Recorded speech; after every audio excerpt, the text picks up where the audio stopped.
सानाम को जोहार संताली अड़ांग रे तंग दराय पे तो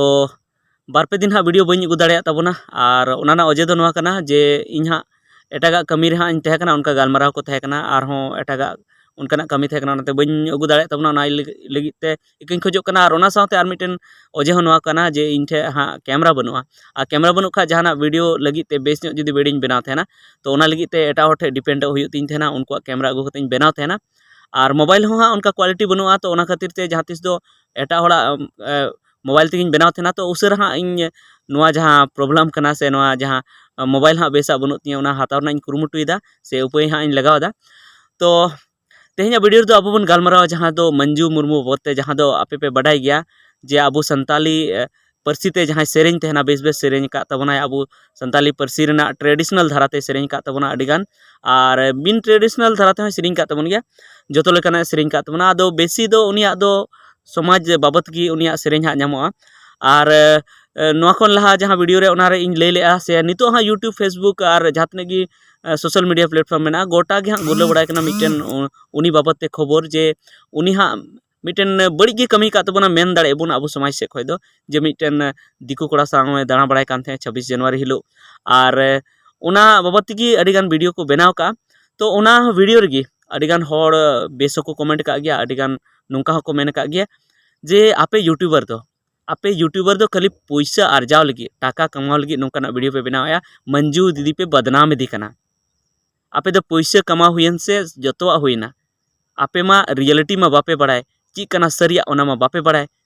ओकोयटा गी नितो धबी आपे उनिया इंटरव्यू बापे हताव दाड़ेका एकेन खाली वीडियो पे बनाया और खाली नोआ यूट्यूब से जहाँ तने की सोशल मीडिया में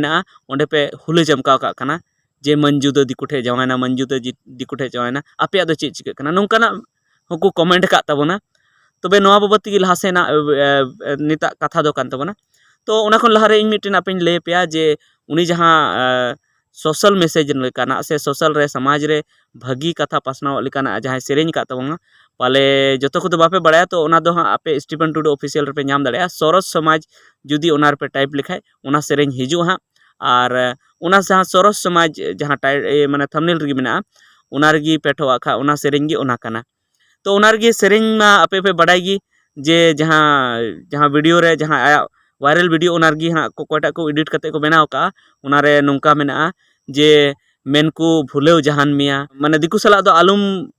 गतिया से उनको कथा रे आलुम भूलेआ अबुआ दिकू अबुआ जायगा जमी को हतावे तबना को एड़े बना को अबुआ जायगा जमी नीलमो कना अबुआ समाज बन बंचावा नोंकाना ओना सेरेंज कना तबे अबु दो नोआ कथा गिबुन मेना तेहኛ वीडियो दो जे मंजूदी सरीगी उनी या नितो हो बांग बड़ाय नाम कना जे उनी दो ओकोय कोड़ाय थे कना और सरीगी उनी दो आयरन बॉयफ्रेंड की तहलेना से चे से उनकानी गी तहलेना जहाँ सल आया दुलर थेना बांग बड़ाय नाम कना मेनखान इन दो नोआ कथाñ मेन तबना जे ठीक गया कथा पासनावना मी घड़ी लगी बदनामेना मेनखान जुदी उनी नितो हो वीडियो बनाव कते जुदी लैआय से ओना प्रूव आय जे उनी दो बांग कनाय इनरेन गाते कोड़ा दो बांग कनाय से उनी दो दिकू दो बांग कनाय तबे खान दो नित हो तो माने आरहों बेस हुई गया नित हो तो आरहों सदनाम हुई गया बदनाम जुदी हुई खान सदनाम हो हुई गया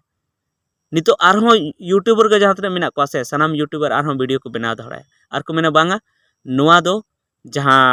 पे बनाव लेआ से इन बनाव लेआ जहाँ उना दो बड़ी गिन मेन लेआ उनी दो मंजू मुर्मू दो ठीक गया उनी दो दिकू कोड़ा दो बाय तहे कना से उनिया दो दिकू कोड़ा साला सगई दो बनवा बड़ी सगई दो बनवा नोआ को बनावा तो ओना लगी दो जहान दिक्कत दो बना उनी दो बाय बदनाम कना उनी दो चेर बाय बदनाम कना मेनखान आरहों मी बार मेना कोआ सब्सक्राइबर को से आरहों उनका नेल हर वीडियो नेल हर उनको एटा एटा चैनल को हो नेल का ओनार को कमेंट करते को लई का मिटन नोंका कमेंट करते लई का जे बॉयहा इन दो उनीरेन क्लास फ्रेंड कने संगेतेन बीएड का इन बड़ाई गया जे उनीरेन जहाँ बॉयफ्रेंड कना उनी दो दिकू कान गया उनका उनी मेन का तो सरी गी उनी सरी हर गी कमेंटेआ से चिलकान हरे कमेंटेआ मेनखान इन दो नोवाñ बुझावया पाले सरी हर गी कमेंटेआ उनी दो उनकान एड़े ते दो बाय कमेंटेआ सरी तेगी कमेंटेआ तो नोंका कते बडायोग कना जे मंजू दीरेन दो दिकू कोड़ा मेनाय गया गाते ᱟᱨ ᱚᱱᱟ ᱠᱷᱟᱹᱛᱤᱨ ᱛᱮᱜᱮ ᱩᱱᱤ ᱡᱚᱵᱟᱵ ᱵᱟᱭ ᱮᱢ ᱫᱟᱲᱮᱭᱟᱜ ᱠᱟᱱᱟ ᱟᱨ ᱵᱟᱝᱠᱷᱟन ᱫᱚ ᱱᱤᱛᱚᱜ ᱫᱷᱟᱹᱵᱤᱡ ᱡᱚᱵᱟᱵ ᱮᱢ ᱠᱮᱭᱟ ᱩᱱᱤᱭᱟᱜ YouTube ᱪᱮᱱᱮᱞ ᱦᱚᱸ ᱢᱮᱱᱟᱜᱼᱟ Facebook page ᱦᱚᱸ ᱢᱮᱱᱟᱜᱼᱟ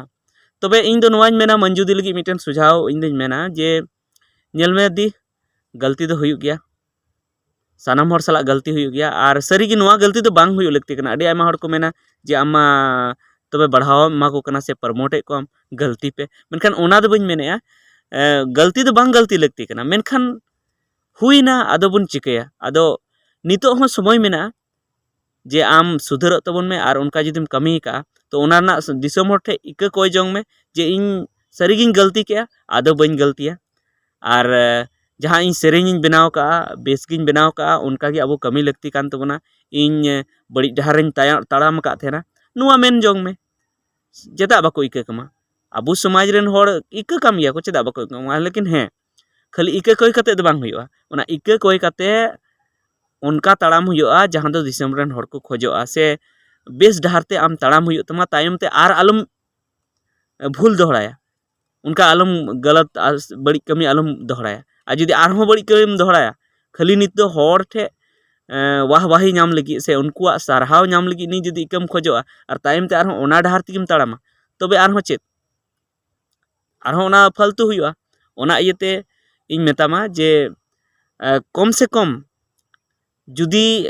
आमेम गलती का गया तो इका वीडियो अगुई में जे इन दो नुआ दो भूल तहे कान तिᱧा इन इकाኝ खोजो कना दिसम हर ठे जे नोंका दो बइन कमिया और दिसम रेन एटा कुड़ी हो नोंका दो आलोपे कमिया नुआ दो भूल कमी कना नोंका दो बांग ठीका और अडिगान नोंका हो कुड़ी गिद्रे जहां को मेना को उनको को कमेंट आ जे उनी जहां साला गी गाते चाहे हर साला चाहे दिकू साला तो आपेया दो चेत चला कना मेनखान बांग जतो हड़ा गे चला कना अबू गोटा भारत दिसम रेन से आरहों बाहरे रे जहां की संताल मेना को जतो हड़ बुन बदनामो कना और अबू दो संताल कान खाय बुन जतो हड़ साला गे दिकू को दो बड़ी को व्यवहार तहना से उनका बड़ी नजर को नेल बुन तहना और जुदी अबू समाज रेन बेस बेस कुड़ी गिद्रे जुदी दिकू समाज ते को चला तबे दो नुआ दो काटे भड़ी भागी हुआ बांग भागी हुआ और ओना साथे नुंका हो मी बार को मेनेआ जे उनी गाते चुना एटा को अबू बाबुन गाते आसे अबू बाबुन भूला उनी दो उना बदनाम रना चे दरकार मेनखान इन उनी दो दमे बदनामो कना नुंका दो वीडियो बांग बनाव लगती कना तो इन मेना जखन को गoj एकवा जखन आबुरन कुड़ी गिद्रे को गoj एकवा से कोड़ा गिद्रे को गoj एकवा उन घड़ी दो चे आपे दो बड़ी दो बापे बुझेवदा जे नोंकान आपे मेने तबोना जे चेत चिका कना दिसम हड़ा दो जहाँ गे को चिका दाड़ेया वीडियो बांग बनावमा चेदा वीडियो बांग बनाव जहाँ भूल का खाय तो वीडियो बनाव गे हुआ और जखन को गजो कना जखन को गoj को उन घड़ी हो वीडियो ले बनाव गया उन घड़ी हो आले ले मेने गया नोंका अबू चेतान रे बांग हुई लगती कना मेनखान इन मेना जे बांचा लगी दो प्रथम दो अपनार गी संतर हुआ एक्सीडेंट दो हुई गया मेनखान माने बेसते जुदीम चलाव लेखान एक्सीडेंट खन बांचाव दाड़ेया ओना इयते उनका दो बांग जे एक्सीडेंट हुई कान गया अडी गायमा को गलती तबन गया उनका को गoj को गया मेनखान जुदी उनको हो जुदी भागी डहार रे को तड़ाम लेखान लाहार गे जुदी उनको बाको गाते लेनखान उनको साला बाको गाते लेनखान उनका बाको गoj की को तो ओना इयते लाहा खन गे आम बांचा में तबेगी आम साला जहाना नाचार उनका हुई संभावना कमो तबे ठीक गया निता वीडियो दो नगी मा सानाम जोहार।